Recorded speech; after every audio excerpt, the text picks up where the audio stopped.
There are these two young fish swimming along, and they happen to meet an older fish swimming the other way. The older fish nods at them and says, "Good morning, guppies. How's the water?" The two young fish say, "Hey, fine." They swim along for a bit, and then eventually, one of them looks to the other and says, what the hell's water?" Welcome to the future of our former democracy. My name is George Cheung. I'm director of the nonprofit advocacy group More Equitable Democracy. We believe the key to a stronger, more equitable, and representative democracy lies in the transformation of our electoral systems.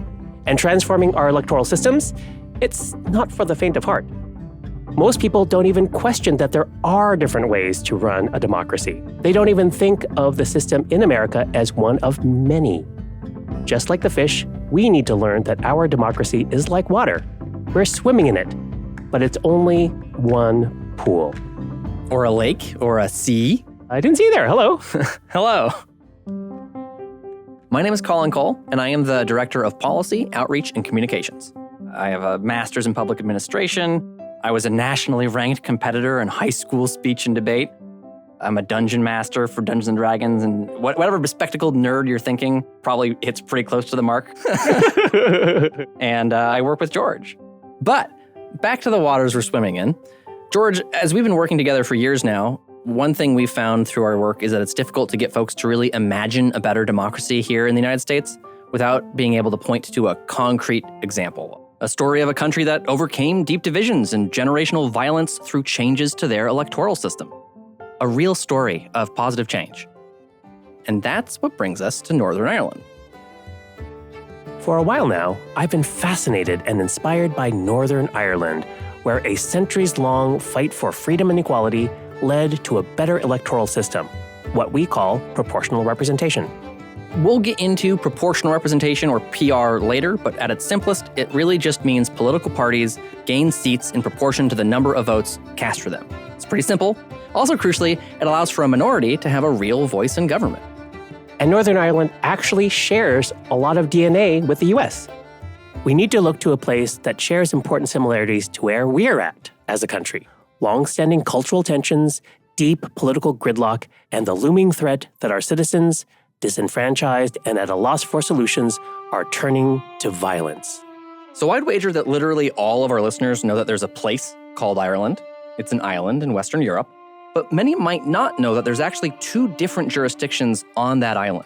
Exactly. When most people hear Ireland, they think the Republic of Ireland. Although Northern Ireland is on the island of Ireland, it's a separate country from the Republic of Ireland. It's part of the United Kingdom. They share the same history, but differ in their cultural identities. These differences are often oversimplified as being a clash between Catholics, shorthand for Irish nationalists, and Protestants, shorthand for British Unionists. Many see themselves as Irish and hope for reunification with the rest of Ireland, while many others view themselves as British and do not view themselves as being Irish at all. And this fraught question of identity goes back centuries.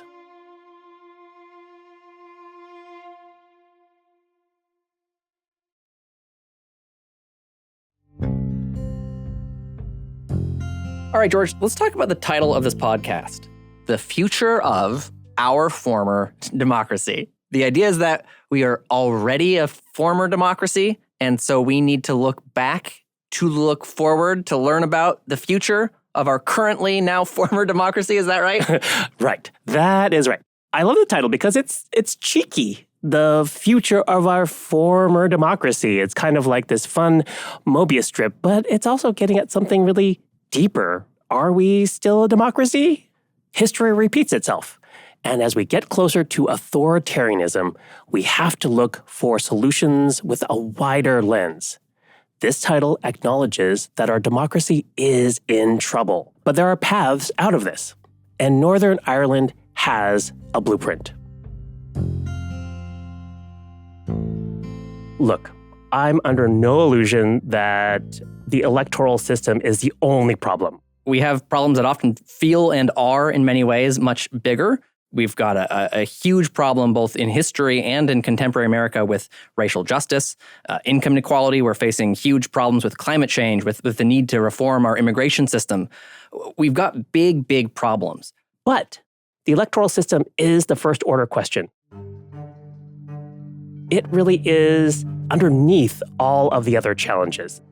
Whether it's gun violence or cannabis legalization or immigration reform, the majority of the public has been on one side of those issues for the last 30 years. The problem is that public opinion hasn't translated to policy choices because there's a disconnect right now in America today between how the people feel and how our elected officials represent us.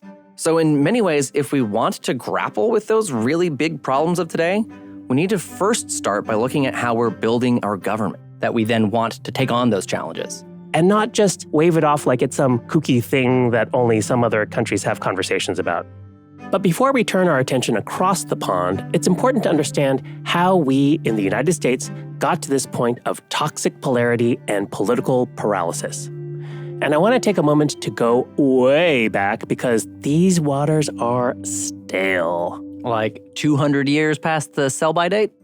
Try 800 years. Believe it or not, the origin of our American electoral system dates all the way back to the signing of the Magna Carta in England in 1215. King John ceded some of his power to other people. 50 years later, this resulted in the first election, as we've come to understand the term. This shift away from absolute monarchy was radical, and that was about 800 years ago. It's beyond time for our electoral systems to catch up. Right, and in fairness, some countries have actually made changes to their electoral systems since that time, but we really haven't. The English created the winner-take-all electoral system, and then all of the English colonies, including what would become the United States, inherited it. And the system that we use today is largely unchanged from that inherited system. That's right. This is at a time where there was no need for other electoral systems to give a cohesive minority any real representation. There was no real minority. Everyone that could vote had some level of privilege. So although in many ways it's globally recognized that the United States was the first successful modern democracy, if we really look at that moment where the founders were putting together the American electoral system, they were really just still tweaking a system that had already existed in England for hundreds of years. And to give them credit, proportional representation hadn't actually been invented yet. That's right. And if it had, we can speculate that they might have entertained that system, which would be more representative of the people as a whole. In fact, the founders advocated for proportionality in elections. That today would be labeled, quote-unquote, radical. Take John Adams. My favorite John Adams quote, actually, is where he basically calls for the exact principle of proportional representation to be used in our government. The exact quote is, he says, of Congress, the representative assembly should be an exact portrait in miniature of the people at large, as it should think, feel, reason, and act like them. Great care should be taken in the formation of it to prevent unfair, partial, and corrupt elections. And that notion of a portrait in miniature, an exact portrait in miniature, if your community is 70% of voters, by gum, you should control 70% of the city council, but not 100% of the city council. And that was the very notion of what the House of Representatives in our legislature should be, an exact portrait in miniature of the people at large. Thomas Jefferson thought that every 20 years we should have to draft up a new constitution, that we shouldn't just take for granted the Constitution that we have. We should have to reaffirm it. We should modernize it with the times. We should add to it and expand it depending on our changing value systems. So this idea that, the way we do elections today is the way we've always done them, so that means it's intrinsically good, is really at odds with the entire intent of our founding fathers and our governing documents, where the intention was always to never just take everything for granted or as sacred, holy texts handed down from on high, but as things that should evolve and change and get better over time. It comes back to the water. At the time of our founding, the electoral system that we adopted was the best option. Maybe even the only option. But in the 250 years since the Declaration of Independence, other systems that worked really well and served their populations better have emerged. The founders wanted us to take that into account. And they expected us to take that into account. I just want to note for the record that we have made some other changes to our electoral system that are noteworthy, mostly with the right to vote. We began with only property-owning white men being able to vote. Then we opened the door to all white men being able to vote. And then white women were allowed to vote. And then black folks were allowed to vote. And then only shockingly and pretty disgustingly recently were indigenous folks allowed to vote. So that is an area where we have been making slow but meaningful progress, allowing more people the right to vote. The critical detail here, though, is that giving people the right to vote is not the same as giving people the right to representation. Putting aside for 1 second all the efforts that intentionally limit access to that right, like poll taxes and voter roll purges, extremely limited voting windows and access, the ability to cast a ballot doesn't actually bring with it the ability to win fair representation. If you live in a community that's 70% white and it has winner-take-all elections, well, if folks are going to be voting based off of their race, which does happen in America, it's called racially polarized voting, and that 30% of the community that's not white has different political views, sadly, in a winner-take-all system, it doesn't really matter whether they vote or not. They're not going to be winning any elections, and thus they're not going to be represented in government. Under a winner-take-all system, 30% isn't enough to win anything. Sometimes 49% isn't enough to win anything. Just because you're given the right to vote doesn't actually give them representation in government. But if 30% of the vote is enough to win 30% of the seats, now you're talking. Now we're cooking with gas. And as much as we're trying to say that we're evolving and becoming more as a society and we're, trying to make up for the sins of our fathers, we've done all that in the context of never fundamentally questioning the sort of original formation of our government and our elections. There have been rumblings occasionally throughout American history. During periods of reform like the 1920s and 30s in the US, big cities looking to combat corruption, like in New York City and Cincinnati, did, in fact, experiment with proportional representation. It just never lasted. And so that brings us back to today. We begin today's show in Wisconsin, where Republican lawmakers are orchestrating an unprecedented power grab to weaken incoming Democratic Governor Tony Evers before he takes office. American elections suck. From gerrymandering so egregious that Republicans have redrawn districts in places like Wisconsin and North Carolina. And Democrats doing the same thing in states like Massachusetts and Maryland. They drew the district lines to ensure that they could maintain as much political power as possible with as little competition as possible. To ensure they will always win a supermajority, despite only holding just over 50% majority in most elections, to the scary signs we're backsliding into authoritarianism. I love the old days. You know what they used to do to guys like that when they were in a place like this? They'd be carried out on a stretcher, folks. Get mad at me if you want to. Some folks need killing. It's time for somebody to say it. Increased intolerance, even encouragement of violence from political leaders, denial of the legitimacy of elections, and no commitment to respect democratic rules and norms. And that's just scratching the surface. For the United States Congress, only 8%, or 36 of 435 House elections, were actually competitive in the year 2022. And 98% of incumbents won re-election, which means in only 8% of U.S. congressional races is there even a swing vote, where constituents might have a sense that their vote could actually change the outcome on Election Day. It's from this place of disillusionment and fatigue that we have to ask ourselves, what is the purpose of elections? Right. Because it often certainly feels like elections are, if not a rubber stamp, a thinly veiled means to keep and grow one's own power. And that reality maps onto electoral systems when we aren't vigilant.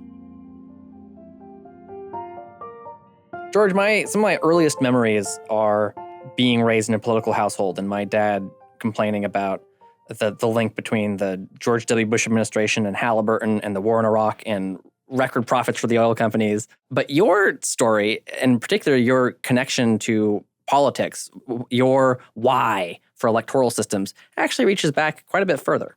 Yes, in fact, George Cheung is my English name, but my Chinese name is Cheung Colin. Cheung is my family name. Kok means country, and Leung is a beam or some part of a structure that gives a building strength. My name means I'm a patriot. I give support to my country. So perhaps this is all fate.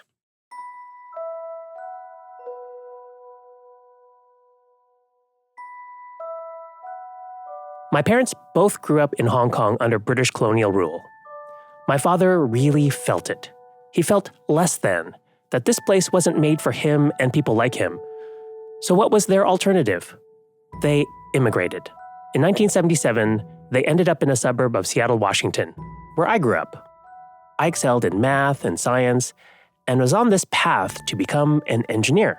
But that all changed when I went to college and I came out as a gay man. This is at a time where there were very few images of LGBTQ people on television, where very few states offered even basic anti-discrimination protections. Is the president concerned about this subject? We had a president who just refused to say the word AIDS. No, but I mean, is he going to do anything, Larry? Last I have not heard him express anything. Coming out into this environment was kind of scary. Was I like the only queer Asian American in the world? Sometimes I felt like it. This made me reflect about oppression and injustice and really to feel what it's like to have no power. Instead of pursuing this career in chemical engineering, I went in a totally different direction and I ran towards things that were uncomfortable for me, activism and working towards social justice. My first job was as a civil rights investigator for state government in Rhode Island. I worked for the Rhode Island Commission for Human Rights. And it was really exciting to do this type of work because working to enforce civil rights laws, I felt that I was standing on the shoulders of giants who gave their blood, sweat, and tears to pass landmark legislation, so very meaningful. On this day, with high hopes and brave hearts, in massive numbers, the American people have voted to make a new beginning.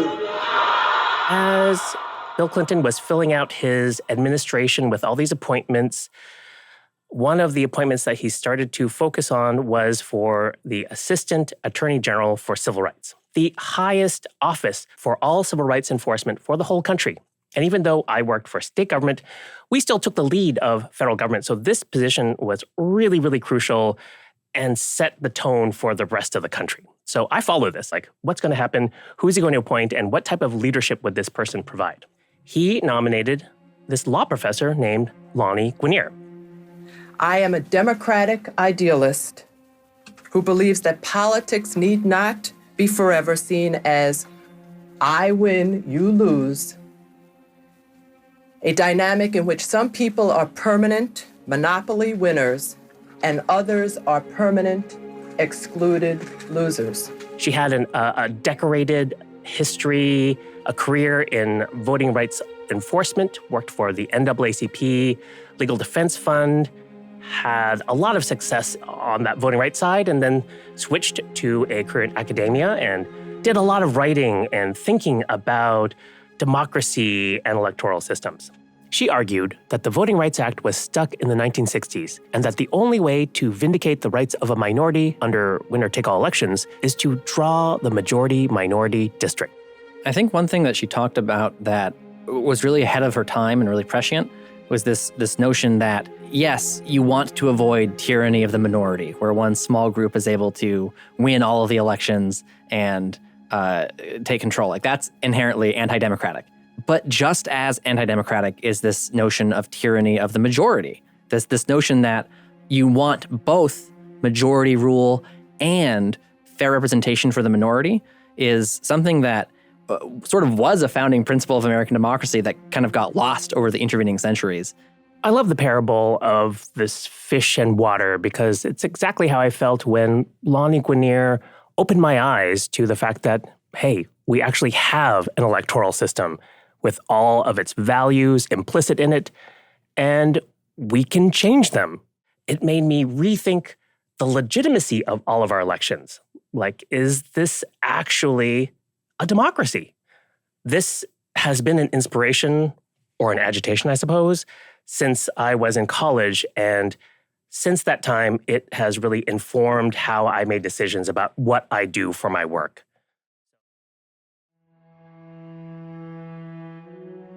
The context I think we're going to want to add about Lonnie is the ultimate fate of her nomination. I think it's a really heartbreaking part of the story that she gets smeared by congressional Republicans as a quota queen, trying to tap into that 90s disdain for welfare queens, which itself was obviously a racist stereotype.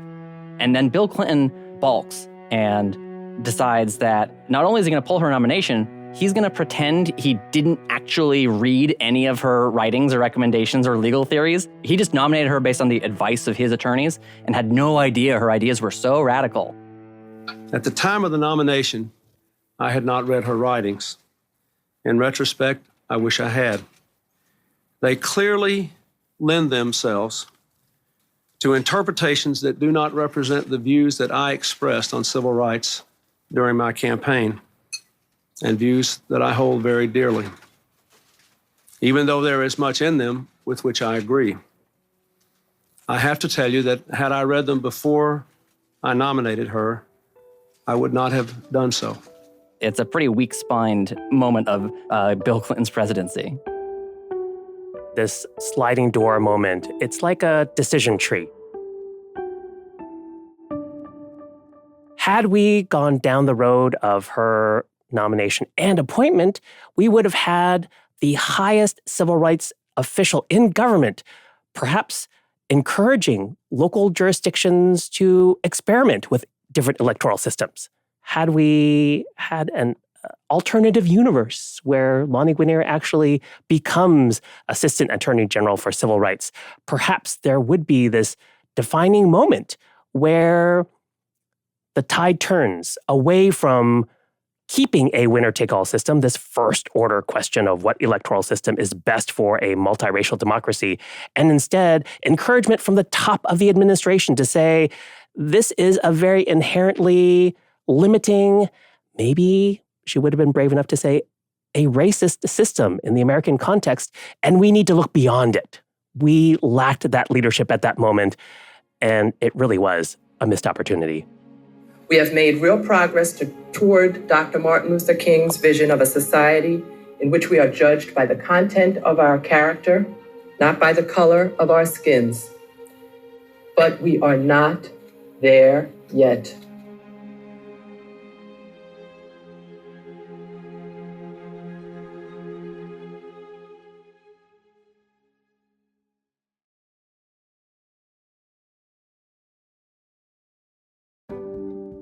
So, George, proportional representation is the most popular type of electoral system in the world today. It's used in countries like New Zealand and Germany and Australia. Why Northern Ireland? It's a good question. In fact, we went to Northern Ireland and talked to people about what Americans can learn from them. Even they were skeptical. Take Jerry Lynch, who spent years studying and working in Northern Ireland politics. This system of government we have, compulsory power sharing, it is really problematic. They're pragmatic about what power sharing has accomplished and what it hasn't. You need some way of kicking the bums out. People will always be messy, but there is something about giving everybody a stake in society. And if you want democracy to work, everybody has to have their little place at the table. Or Claire Hanna, a member of Parliament representing Belfast South. Power sharing, STV, ways of consensus-based electoral systems. They're not a total insurance policy against polarization and totalitarianism, but they do offer you a bridge. We talked to a lot of different people who live in Northern Ireland, from politicians to conflict mediators, poets, historians, academics, and they all shared some skepticism that we would look to Northern Ireland as our example. But hear me out. It's precisely because of their history of politically induced trauma and violence that we have much to learn from them. Sam McBride of the Belfast Telegraph tells us more. For about 30 years, from the late 1960s, there was serious intercommunal strife in Northern Ireland. There were thousands of people who were killed. There were many more who were injured. It was a massive problem for the British government. It was a problem for the local parties. And ultimately, that was resolved largely in the Good Friday Agreement in 1998. That was a compromise between unionism and nationalism, between those who want Northern Ireland to remain British, those who want Northern Ireland to join with the rest of the island of Ireland, have a united Ireland. And it didn't give anybody everything that they wanted, but it gave them enough of what they wanted to be able to sign up to it. That was passed by a referendum referendum in Northern Ireland with more than 70% of the population voting for it. And that really is why I think that agreement has endured. It's been very imperfect. It's been very problematic. It has meant that at various points we've had no government at all in Northern Ireland for several years at a time. However, it has this unique democratic legitimacy. The people voted for it. The people voted for it. The US would be well served to look at how Northern Ireland has emerged from this deep conflict and ultimately found a way, however imperfect, to work together to govern. Democratic processes can have outcomes that reduce a person's sense of power. That's Dominic Bryan, professor at Queen's University Belfast. Democracies are not perfect systems, and they can produce relationships of power which are deeply problematic.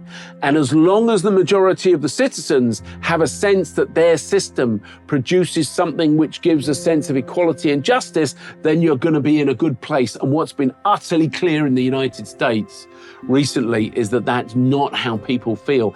And the very debating about the veracity of the system that has taken place tells me that the United States is in a very difficult place at the moment. This guy, he says, "You're not going to be a dictator, are you?" I said, no, other than day one. We are in the process of the Second American Revolution, which will remain bloodless if the left allows it to be. Whatever happens this November in your country, 70 or 75 million people are going to vote for Donald Trump. You're going to have to share a country with these people, regardless of what happens, and they're going to have to share a country with you. A slow descent through the mid-2020s into permanently entrenched political violence in a country with as many guns in circulation as you guys have, mirroring what happened to us in the late 60s and early 70s, is not one that you want to raise your kids or your grandkids in. So we're all feeling the stress of this moment of a super high-stakes election where authoritarianism is knocking at the door again. By the way, don't let them in. And it's exhausting. Most Americans across the political spectrum don't feel represented. And I think they're hungry for something else, for something better, for a democracy that lets every American know their vote really does matter, whether they're in a blue state, a red state, or don't subscribe to either of those binary choices. For having a system of government that just works, where the loudest, most hateful voices don't dominate the conversation, and more importantly, don't control the levers of power. If you achieve proportional representation, it will be a step-by-step change. Again, this is something that is inherent to the American constitutional setup. How realistic was having universal women's suffrage on an equal basis to men across America in 1899? How realistic was dismantling Jim Crow in 1949?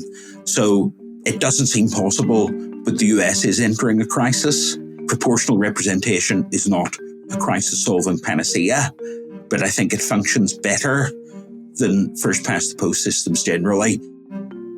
I challenge all of us to think about radical changes. And when I say radical, sometimes that scares people. Radical, I don't know if I could handle that. But radical in many ways means closer to the truth. Our truth is that we are a very diverse country. And if we're going to stay together, we need an electoral system that works for us and doesn't split us further apart. So much of the time, we're not actually solving the source of the problem. We're just sort of treating the symptom. I was struggling to try to find a metaphor for this. Imagine you have a door at your house and it gets stuck all the time, and you really have to force it to pull it open. And every time it finally gives, that sudden lurch smacks you right in the forehead. That's what happens when 40% of a city elects 100% of the city council. Now, you can tweak the way we run our winner-take-all elections to avoid those really bad outcomes, using something like that Georgia runoff or ranked choice voting, having an independent redistricting commission. And that's like wearing a helmet before you open the door, or putting padding on it so when it does smack you in the forehead, it doesn't hurt so much. Or maybe just bringing an ice pack with you so when you do open up the door and get smacked in the head, you can ice up right after. And all of these solutions do help with the problem, sort of, but what you really need to do is replace the damn door. And that would be getting rid of winner-take-all elections altogether. Not just trying to reform them to make them less bad, but just doing something better instead.